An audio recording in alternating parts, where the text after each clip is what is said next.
अस्सलाम वालेकुम। आज मैं आपके पास एक ऐसी कहानी लेके आया हूँ, एक ऐसे परिंदे की कहानी लेके आया हूँ जिसने कभी हिम्मत नहीं हारी। उसका नाम है शाहीन।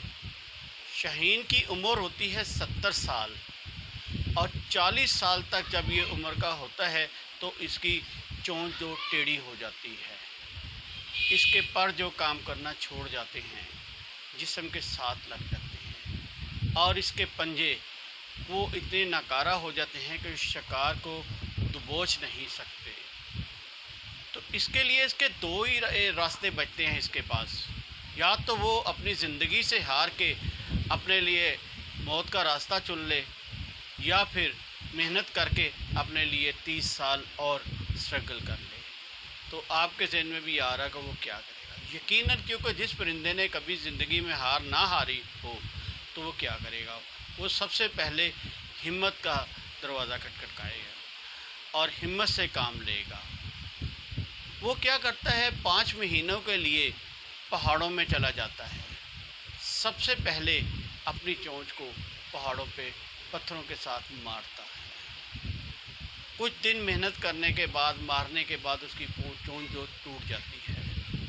फिर जैसे ही वो टूटी हुई चोंच के साथ गुजारा करके अपने दिन गुजारता है तो इसकी थोड़े दिनों बाद इसके चोंच दोबारा नहीं आनी शुरू हो जाती है। जैसे ही उसकी चोंच नहीं आती है तो वो उसी चोंच से काम लेके अपने पंजे जो होते हैं उनको नोचना शुरू कर देता है। अपने नाखून जो होते हैं उनको उतारना शुरू कर देता है और वो उनको अपने नाखूनों को उतारता है और हत्ता कि अपने पाँव के सारे पंजों के नाखून उतार देता है।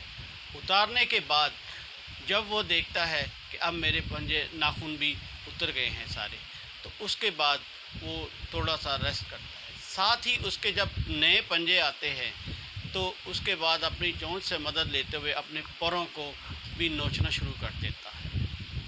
जैसे ही वो अपने परों को नोचता है, आहिस्ता आहिस्ता उसके जो पुराने पर होते हैं वो उतर जाते हैं और जैसे ही उसके पर उतरते हैं तो कुछ ही अरसे बाद उसके परिंदों में ये बात होती है कि जैसे ही उनके पुराने पर निकलें तो उनकी जगह नए पर आ जाते हैं। ये कुदरत का एक प्रोसीजर है। जैसे उसके पर नए आते हैं तो वो देखता है अब वो यकीनन पहले वाली कंडीशन में जवान हो चुका होता है और पहाड़ों से ऊपर चोटी पे जाके जैसे ही वो फ़िज़ा में आता है तो अपने पर फैला के नए परों के साथ परवाज़ करता है। तो देखता है अपने आप को इस तरह महसूस करता है कि जैसे वाकई ही जवान हो गया है, पहली वाली ज़िंदगी में आ गया है। क्योंकि उसने हिम्मत नहीं हारी।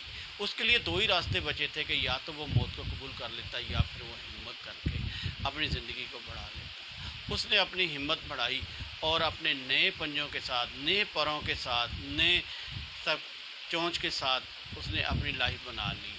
तो इस तरीके से वो दोबारा जवान हो गया और अपने शिकार को उसी तरह दोबारा करने के लायक हो गया। इस कहानी का मतलब ये मिलता है कि इससे हमें ये हासिल होती है बात कि आप देखें कि हम भी जब ज़िंदगी के 40 साल की उम्र तक पहुंचते हैं तो उस वक़्त हम अपनी बहुत सारी ना तजर्बाकार एक्सपीरियंस की वजह से या कुछ ऐसी नुकसानात की वजह से अपनी ज़िंदगी को हार जाते हैं।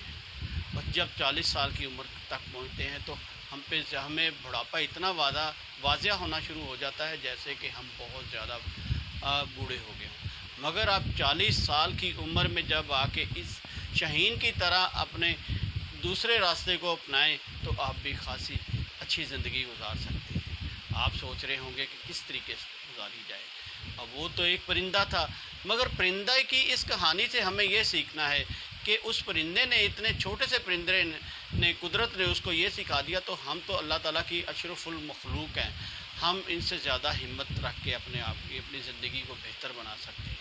हमें अपनी ज़िंदगी किस तरह बदलनी चाहिए, हमें अपनी ज़िंदगी के नाखून किस तरह उतारने चाहिए, हमें अपनी ज़िंदगी के नाकामियों के पर किस तरह झाड़ने चाहिए। सबसे पहले आप उन कोताहियों, उन नाकामियों को देखें कि जिनकी वजह से आपको ये सारी नाकामियाँ, परेशानियाँ हुई हैं और आप इसको देखते हुए अपनी छोटी छोटी उन कोताहियों को दूर करें और जैसे यकीन जाने कि आप अपनी इन कोताहियों को आहिस्ता आहिस्ता दूर करेंगे तो आप भी एक दिन बिल्कुल शहीन की तरह जवान हो जाएंगे और अपने ज़िंदगी के मामलात में बेहतरीन अपने आप को पाएंगे और आप अपनी ज़िंदगी को आसान कर लेंगे। मेरी कहानी और मेरी इस बात का मतलब ये है कि कभी आप परेशान होकर हारें ना। इस स्टेज पे आके आप अपने हार आपने नहीं, जिस तरह शहीन परिंदे ने नहीं हारा तो आप भी ना हारें। तो अपनी ज़िंदगी को अच्छा अपनाने के लिए अपनी अच्छी आदतें अपनाएं। अपनी जो गुजरी हुई आदतें ऐसी हैं जिनकी वजह से आपको नाकामियाँ हुई हैं वो छोड़ दें और अच्छे रास्ते अच्छी चीज़ें अपनाएं। तो मेरी इस कहानी से आपको सुन के कुछ ना कुछ सबक अमोल तो बातें मिली होंगी। अगर आपको मेरी ये कहानी अच्छी लगे तो इसको शेयर कीजिएगा और इसको लाइक कीजिएगा। बहुत शुक्रिया। अल्लाह ताला आपका हिफ्ज़ अपने हिफ्ज़-ओ-मान में रखे। अल्लाह हाफ़िज़।